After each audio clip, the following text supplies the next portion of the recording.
Well, what is Trump up to? What is Mr. President of the United States up to these days? When he's not talking about annexing Canada, he's talking about taking over Greenland, changing the name of the Gulf of Mexico, blasting Panama out of the waters. Well, as Canadians would say, we did not elect Trump. We did not elect you, so we don't want to be a part of you. We don't want to hear about your. We don't even want to call your name. We don't want to call your name.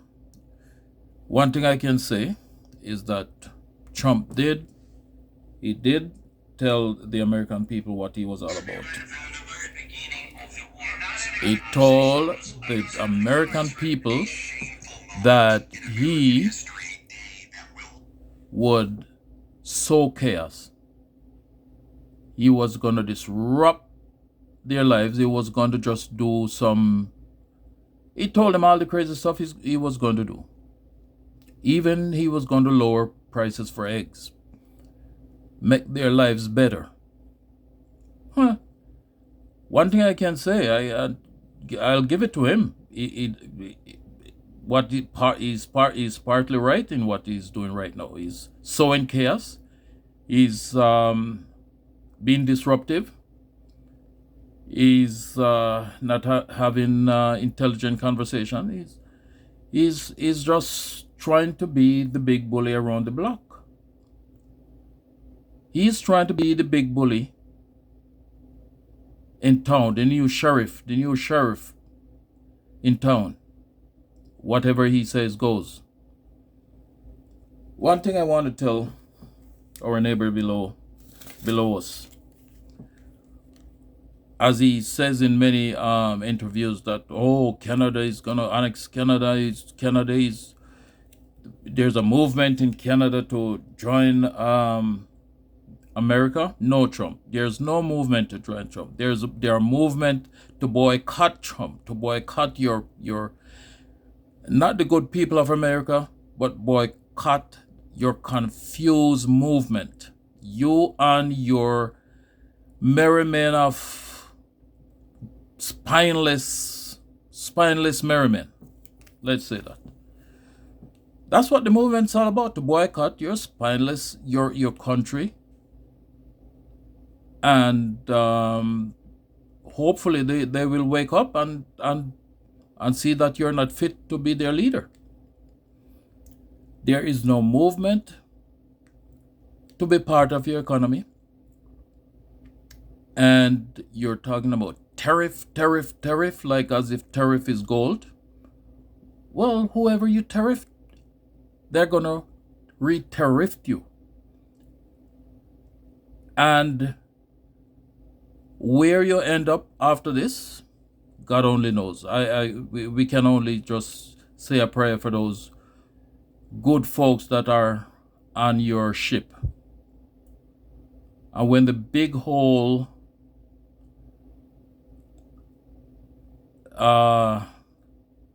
let loose water inside your ship, we can only pray for the good folks. I don't have the cards right. A shameful moment in American history, a day that will live in infamy, where Donald Trump and J.D. Vance laundered Russian propaganda directly into the Oval Office, where Ukrainian President Zelensky was a guest, and Donald Trump and J.D. Vance started yelling at Zelensky with Putin's talking points. President Zelensky stood up for himself, for his country, for democracies around the world, and powerfully pushed back at Donald Trump and J.D. Vance. Let me show you more of what unfolded in the Oval Office. Here is another angle where J.D. Vance starts spreading Putin propaganda, and then President Zelensky pushes back. Then Donald Trump starts yelling at Zelensky. Watch from this angle. Let's play it. You went to Pennsylvania and campaigned for the opposition outcome, all for support and appreciation for the United States of America, and the president is trying to save your country. The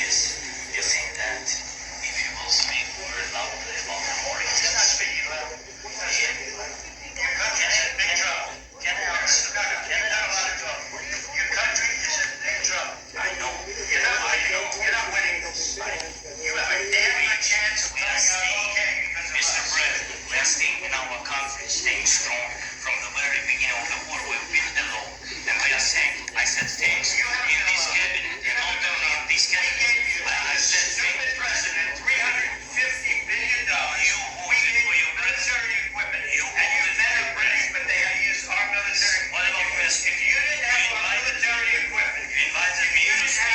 military equipment, this war would have been over in 2 weeks. In 3 days, I heard it from Putin. In 3 days, this is something new. In 2 weeks, of course, yes. It's going to be a very hard thing to do business like this. Thank you. I said a lot of times here to American people that there are disagreements, and let's go litigate those disagreements rather than trying to find it out in the American media that you're wrong. I think it's good for the American people to see what's going on. I think it's very important. That's why I kept the story so long. You have to be thankful. You don't have the cars. You're buried there. You're people that died. You're running low on soldiers. Listen, you're running low on soldiers. It would be a damn good thing. And then you tell us, I don't want a ceasefire. I don't want a ceasefire. I want to go, and I want this. You can get a ceasefire right now until you take it so the bullets stop flying and your men stop. Yes, you wasn't going to stop the war. But I said, you don't want to ceasefire. I want a ceasefire. Because you get a ceasefire faster than you ask our people about ceasefire, what they think. That wasn't with me. That wasn't with me. That was with a guy named Biden who was not a smart person. That was your president. It was your president. That was with Obama who gave you sheep. Because you have manpower problems. You should be thanking the president for integrating into The U.S. still relies heavily on Canadian resources. Can you imagine a world where the U.S. doesn't import oil from Canada? We don't need them to make our cars, and they make a lot of them. We don't need their lumber because we have our own forests, etc., etc. We don't need their oil and gas. We have more than anybody. It feels like a pipe dream. His statements hint at a broader reality. Despite his tough talk, he knows the U.S. energy sector is intertwined with Canada. It's a delicate dance of power, confidence, and necessity. So, what's the real message here of the Keystone XL pipeline debate? The Keystone XL pipeline has long been a source of controversy.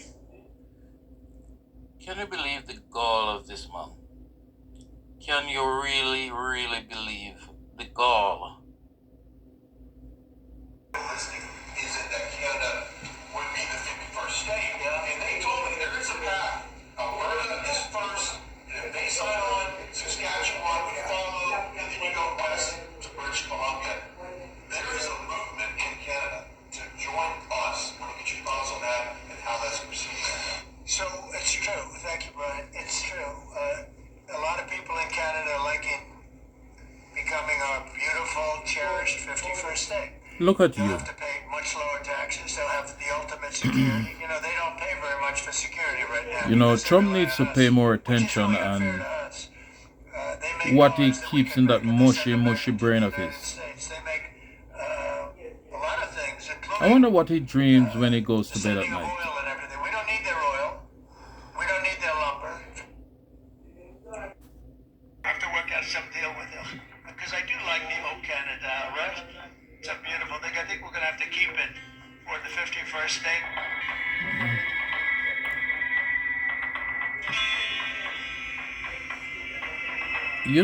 I right now I think this is Trump's dream come true. Being in the White House where he can run his mouth. His dream is his dream came to fruition.